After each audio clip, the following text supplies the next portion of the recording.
Hello and welcome everybody. My name is Erin James. I am a 2019 40 under 40 honoree, and I am here in Seattle, and I'm taking over Wine Enthusiast's account to teach wine nerds how to be cider dorks.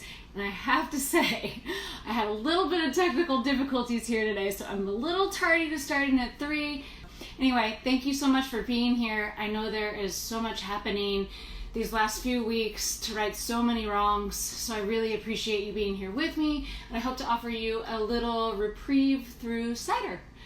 So, oh, hi everybody. Wow, this is awesome. Cool. Thanks for joining. I'm really excited to be here and talk to you guys about cider. So a couple fast facts on me. My childhood nickname was Spiller Erin because my friends are very creative and I was clumsy. That reputation really propelled me into my life of working with alcohol. I have lived up to that name as I came of age in the booze business. So I graduated with a journalism degree and obviously went into bartending, as one does, after school, where I learned both what wine was and what a blog was. So I took to the interwebs, and that kick-started my career in writing about alcohol. So I joined the team at Sip Publishing. We are a Seattle-based independent magazine publisher. We're all female run and owned, and I took over. I started there in 2012. I took over editorial shortly thereafter for Sip magazine, our kind of flagship magazine, and we cover wine, beer, spirits, and cider of the Pacific Northwest, and we've just recently started covering booze everywhere. And then Cidercraft is is North America's first and only print publication dedicated to hard cider. So we are super excited to talk to you about cider. And so then from that, I authored my first book, Tasting Cider, which was a guide to get to know the beverage better, who makes it, how to drink it, how to enjoy it, which is kind of why we're here today. So quick product placement. Here's the book, and these are our 2 publications that you can buy on all major newsstands. Yeah, well, after all this brings me to why I'm here with you today, and I'll be guiding you on a virtual how-to on finding the right cider for your wine palate. I'm going to catch up a little bit. Thank you everyone for joining. So there is a little question mark box in the kind of middle of the bottom of the screen. So if you have questions for me along the way, please drop them in there. And those, I will be able to go through those in the end. We'll do a little Q&A, and I'll try to answer your questions as we go through, but real talk, I have dry contacts and it's hard to see the tiny font. So we'll save that for the end, but do ask questions along the way and I'll try to jump in. Let's see. Let's start with cider. So before we go any further, in regards to looking at what you guys are doing, tell me what you're drinking. It's happy hour. I have the Rainbow Seeker. It is a pineapple sage cider from Blake's Hard Cider in Michigan. This is a multi-generation family owned operation, cider orchard and cidery.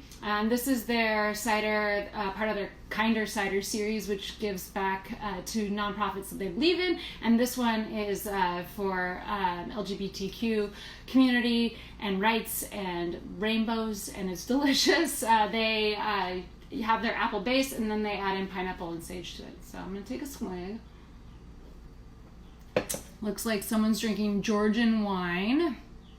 My brother-in-law is drinking Georgetown Bodhisattva. Theo is drinking Greek wine. Yeah, I love it. I love what you guys are drinking. Keep telling me, talking to me about it. I'm excited to hear. So yeah, let's get started. First off, I want to make one thing crystal clear. Cider is made from apples. It is fermented, not brewed. And so I want to say, I think a lot of people get cider tied in with beer and There is marketing that has a lot of similarities to beer. There's added parts to cider that's a lot like beer, but cider is more akin to wine, which makes making all these comparisons and examples of styles of cider to try a lot easier. Probably the main similarity is that cider is fermented. It is fermented apple juice. So apple juice means yeast, they fall in love, they create booze, and they named it cider. So that's the same thing with wine. Wine, grapes, yeast, booze, wine. So another major similarity between cider and wine is that the fruit used for these ferments often offer great acidity and tannin, both in wine and in cider, and so they can be structurally similar from that twinge of acid, grip of tannin, that red wine drinkers are also so familiar with. So when enjoying the beverage straight, enjoying cider straight, no food chaser, cider might have more in common with white wine, but we'll get to food later. So another major trait in common between wine and cider is the focus on varieties. So like wine grapes, there are cider apples. So they are chemically different from apples that you get at the grocery store, which are in the cider world kind of referred to as table apples, like you would say table grapes or culinary apples. So that's your Fuji Pink Lady, which is actually what this is, Granny Smith, all those really familiar apples that you would eat out of hand. Cider apples are different. They are, like I said, chemically and structurally different. So cider apples, like wine grapes, add complexity and structure to ciders, just like Cabernet would over Concord. So plus cider apples have super cool names like Kingston Black and Bulmer's Norman and Chisel Jersey and Benet Rouge, and they have incredible histories like wine grapes in the UK and Spain and France and in the Kazakhstani Alps, which is where the apple is thought to have originated. So there's just a wealth of history when it comes to cider. It is just as ancient of a beverage as everything else too. So trying to check in. Thanks for your comments. I'm glad you guys like to learn about nerd stuff. So there are in the topic of cider styles, it's actually a slightly debated topic, heated debate over what to call styles of cider, how to describe cider outside of that it is fermented apple. So there's so many other things that can go into it, like raspberry or pineapple and sage, but then there are much more variety focused ciders that are zeroed in on what exactly is the fruit that they're using. So you can kind of think of it as like blends versus single varietals, like you would in wine. Not quite the same, but kind of similar. So although the beverage is constantly evolving, cider in its language to connect with the consumer and have consistent marketing on packaging, I'm going to use the terminology that I did in my book to kind of talk about the different styles of cider. So we have more of a modern style, which is really fresh, crisp, usually off-dry style of cider. These are ones that you'll often find in cans, although they're canning more heritage-focused ciders in cans, which is our next step, which is more heritage, kind of more focused on the actual apple itself. Single varietal ciders, which are, as advertised, single varietals. So you'd see a Kingston Black and a single varietal. Dessert ciders, which are, as you would guess, a dessert cider, and that's everything from ice cider, which is made almost similarly to ice wine, and to Pommeau style, which is a fortified cider like port. Rosé ciders, which are made in a variety of ways. There's red flesh apples, like apples that literally have red flesh in them. It's beautiful, and they produce this gorgeous color of juice. And then there's also apples that have such a strong skin pigmentation that, like you would with wine, that will, if it's fermented on the apple skins, then it will extract that color from the apples too to make it pink. And then there's also using like hibiscus or raspberries and rose petals, everything along those lines. People are very creative in the cider world. We also have fruited ciders. like I said, like a raspberry cider, or this could qualify as the pineapple one. This also is a good segue into there are spiced and botanical ciders, so sage or gin barrel-aged ciders that also have juniper in them.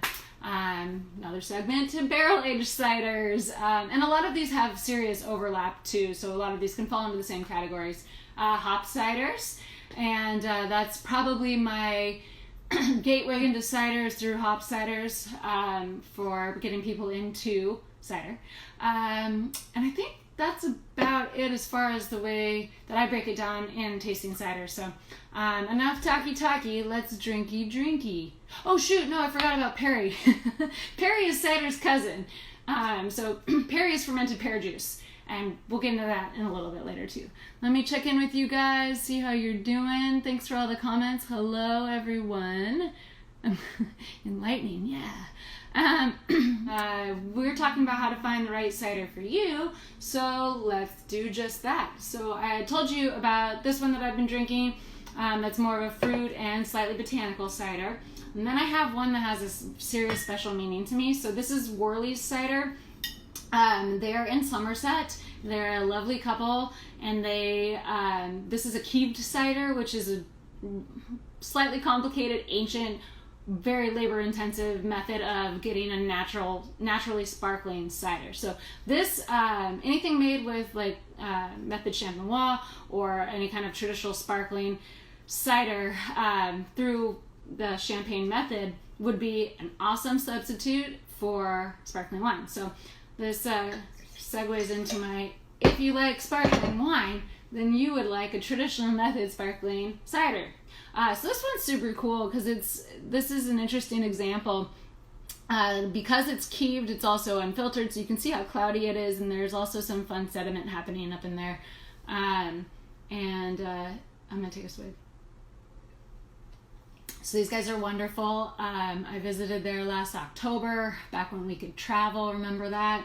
And it's just a delicious cider. It's now been aged for almost, oh my gosh, probably like 4 years in bottle. And what's great about it is it's only 5.5% alcohol, so you can drink the whole bottle. It also has wonderful light bubbles. It's in the keeving process, there's a little bit of sugar left in, or sweetness left in, and it comes across off dry at most. So it's beautifully apple forward. There's great tannin, good acidity, nice fine bubbles. Okay. Oh, and another thing to note, you can see I'm just drinking out of a wine glass. What's amazing about cider is that you should be drinking cider out of whatever you want to be drinking cider out of. Obviously, a wine glass is great. Anything that's a thinner glass material is great. Whatever gets it into your mouth is how you should drink cider. So there are appropriate glasses that you should, for higher alcohol volume or higher volume alcohol cider, you should probably drink a smaller cup. But if it's at home, you're pouring, you pour as heavy as you want, girl. As far as stylistically goes for subbing out champagne, you want something with fine bubbles. If it's been fermented with a wild or native yeast in the strain, that never hurts, because it kind of helps get that bready, brioche, yeasty quality that's so many people love about champagne. And I know that sounds really specific, but there's actually quite a few wild fermented cider makers throughout the Northwest, throughout the world. Let's see. Oh, can you please show the bottle one more time? Yes, Worley's. I don't know if I can show. I think they have distributors listed on their website, so you'd be able to go find where you could get them in your area. It's delicious. I'm glad you guys are interested in this. Okay, so I forgot to put a dump bucket somewhere, so I'm gonna toss this back.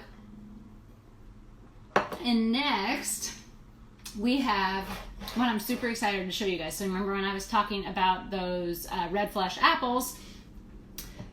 Here they are in action. So this is Alpenfire Cider's Glow Cider. This uses the Ireland red flesh apple, which is actually specifically grown and from an area in Oregon. So this is super terroir focused, site specific, dork cider. And the color is just this beautiful, kind of a little bit darker hue than salmon. But that, again, is all from the flesh of the apple, which is just super cool. So this is obviously your supplement for rosé. And like rosé, usually the color is coming from the grape skin, so it's really cool to have that similar connection here where the color is actually coming from the fruit, the flesh of the apple itself. So, and it's nice and dry. There are definitely more fruit forward, oftentimes semi-sweet rosé ciders out there too. So that's also an option for you if you skew on the sweeter side for rosé. Perry, which I almost forgot earlier. So Perry is a cider, it's not a cider. Perry is cider's cousin. So Perry is 100% fermented pear juice. So I have Stormalong from Massachusetts. This is their Paraful. So this is Bartlett pears and Bosc pears. And what makes Perry so unique, and one of the things that I really love about it, there's a British journalist who would call it angel tears, because it's got this ethereal, I don't know, fuzziness. I feel like it's fuzzy. The fizz is just this beautiful, almost like physical, you could almost feel it tickling your nose. It's just angel tears, obviously. But so Perry, I think if you go for a dry Perry or off dry Perry, nerd talk, pears have a chemical in them that makes them, it's harder to ferment out, and so there's always just kind of a natural sweetness in them. So this is a really good sub for Vino Verde, wine people, correct me. Grüner Veltliner, or even like a dry Gewürztraminer. It has kind of that, which I always love this characteristic about Gewürz, it kind of has that like grandma's perfume smell. But my grandma smells good, so. But yeah, and again, it's a little bit of a lighter color and some Perrys are even lighter than this. But it tastes like pear, as it should. Another good option, kind of side note, since I don't have one of them with me, if you don't even like wine at all anyway, wine at all anyway, are you a beer drinker? Are there beer drinkers here? Then, like I said earlier, a hop cider is a good segue for you to break into the cider world. So I would compare a hop cider more to something like a Pilsner than I would to a IPA, because the hops might be a little bit more aggressive in a cider, but you're still going to get plenty of apple fruit character to it, so you won't have it be as bitter as you'd be used to with an IPA. So a cool single varietal option here. This is a Golden Russet, which is older variety. I think like the 1850s they found it or planted it in New York. And this is from Embark, also in New York. And they focus completely on Golden Russet apples in this cider. So single varietal cider. And it's if you were to bite into a Golden Russet, it would taste the same as this tastes. It has so many cool characteristics, and I think that's something where, again, wine and cider really have that connection, is you can taste the fruit from beginning to end. And being able to taste it at the orchard or off the vineyard, being able to experience that and taste all that, it's pretty cool. It's romantic. All right.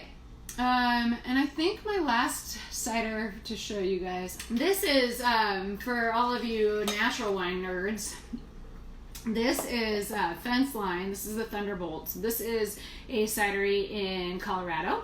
And this is a wild fermented cider, and then it's also barrel aged. So this cider has a lot of really raw characteristics to it. So you get a lot of the apple, and I believe they use crab apples in this. They do Dolgo crab apples.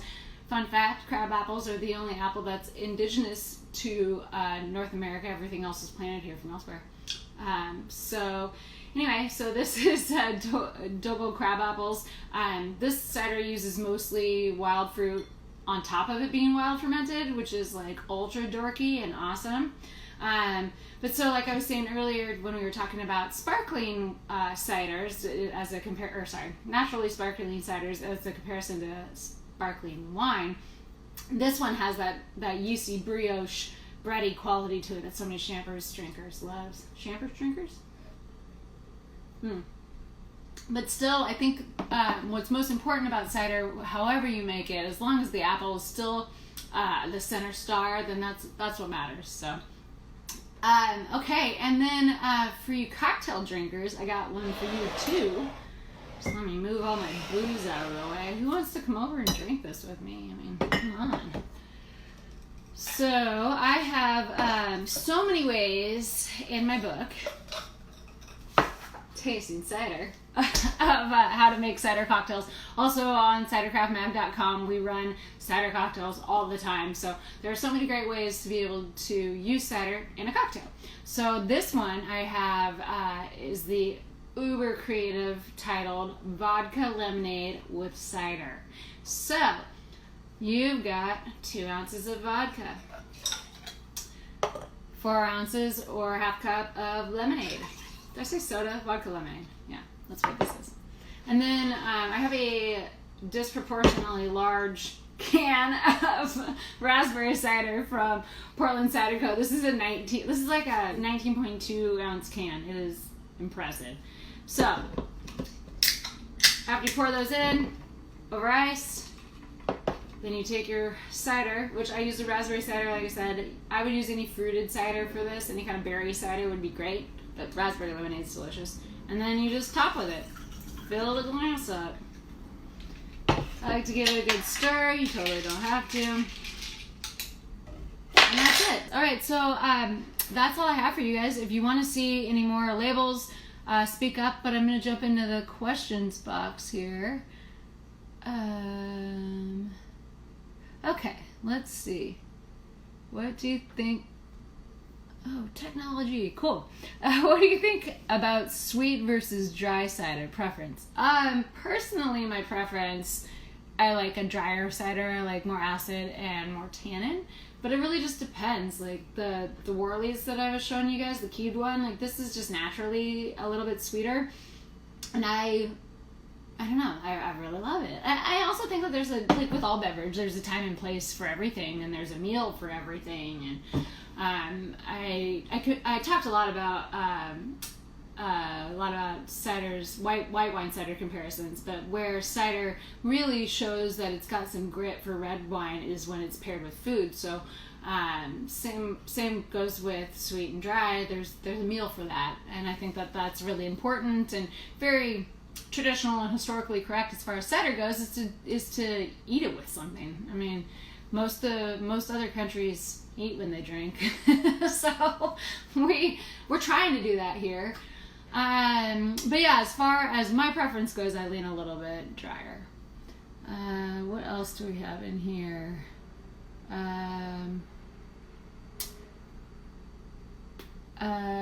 Miley asked, how is cider fermented differently than wine? So it's not. There's like post-fermentation stuff that happens differently, but both are fermented with yeast, and I think that there are ways that the winemaker or the cider maker can kind of play with that however they choose.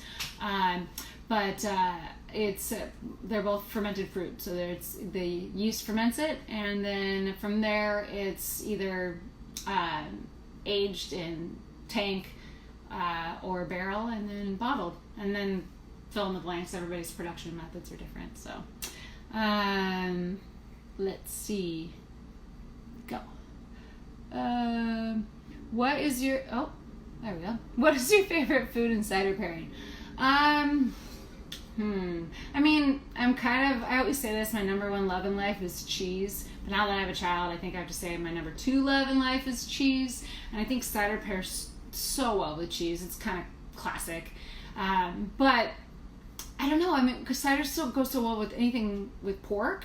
And that's just even like off the grill or out of like chops or tenderloin out of the oven, one of my favorite things to do is a stuffed pork tenderloin with like blue cheese, good cheese, and I'll do like dried plums or figs and roll it up, and then I'll slather it in apple butter or applesauce if you can't find apple butter, and that is so good with cider. And in this case, I think because of the sweetness from the fruit and cheese in it, you could do like an off-dry or semi-sweet cider in that too. So, but I also love, you can do more tannic, like this guy, a more tannic style cider with beef, like you would a cab, or barbecue, like you would like a Zinfandel. Those are all really good food applications for cider. But anything that needs acid to lift it up, cider's your girl. She's there for you. She can help you out and make your dining experience better. Ooh. What's a good and decent price cider? Just one? Oh man. I mean, it really depends where you are. Most producers will be able to offer you something that's on both ends of the spectrum. So it really just depends on what you like. I think that even on a large scale, there are a lot of good dry Angry Orchard ciders. And those are definitely the most affordable. Seattle Cider Co. here in Seattle has a ton of ciders, a ton of representation nationwide, same as Reverend Nat's hard cider in Portland, large national spread. Ancho in DC, also really affordably priced and widely available throughout the country. It really just depends on where you are, but one thing that I can suggest is just taste. Go in somewhere where you can taste. Go in somewhere where, now that times are kind of weird, it's not easy to go taste places, but as places reopen, or you can sit outside and go taste something there. I say the same thing about how did you get into cider, or how do you get into wine, blah, blah, blah. Taste. Figure out what you like, find the ones you like, or drink, whatever you want. We can call it whatever. What's the best off-the-wall flavor you've personally enjoyed? Black or pineapple, black cherry? I had a 101 Cider House has a cider. They're down in LA County. They have a cider that they like ran through charcoal, and so it's black, kind of. It's really interesting looking, but it was also I think charcoal's moderately flavorless, but it pulled maybe a minerality from it that was super interesting. That was bizarre. Also, Republic of Cider here in Seattle does one with Buddha's Hand, which is the citron, like the crazy looking citrus. That's bizarre. I don't know. To bring up Nat again, Reverend Nat's, he made one that was aged with like a lamb leg. If I didn't try it, and I'm glad I didn't try it, but it's out there. So, I wish black cherry was odd. It's delicious, but pineapple, black cherry, those are all really great flavors to mesh with cider. We call those adjuncts. Okay. I love rosé. What are some ciders I should try? Well, definitely the Alpen Fire rosé, or glow. Anything that you can find that's pink, give it a go. But twist the label around, you'll be able to find if it's rosé because of the apples used, or rosé because of what's added into it. Does hard cider go bad? It depends. It's the same thing with like beers have expiration dates. It depends on the packaging. If it's in a bottle, it's safer for a longer amount of time, a couple of years. Like I was saying, the Whirlies, this has been in bottle for probably like 3 or 4 years now. Whereas can, just being in the aluminum sleeve, I wouldn't recommend aging it longer than shelf life would recommend. So, what would pair well with something like spring rolls and lettuce wraps? I mean, really, many ciders would. That's something that, those are really like fresh flavors and fresh vegetable flavors that would go well with the freshness of apples. So something that would do, that would have like brighter acidity to it. I would say you could do even something on the semi-sweet side for that too. So, but also you could do a flavored cider, something with like those botanicals we were talking about, or fruited ciders. Those will all go really well too. But thank you guys so much for joining me today. And I think that these are so many fantastic ciders that hopefully you learned something, and at the very least learned which kind of cider you could replace what kind of wine with, or what kind of cider that you would enjoy drinking and trying, and or cocktails if you want that too. So either way, keep trying cider, keep learning about cider. Major thank you to Wine Enthusiast for having me on here. This was a blast. Thoroughly enjoyed hanging out with you guys, and hopefully, like I said, hopefully you learned something about cider, and you want to go find some near you. So drink cider, drink local, keep following Wine Enthusiast, follow me, and Sip Magazine and Cidercraft Magazine. Drink cider.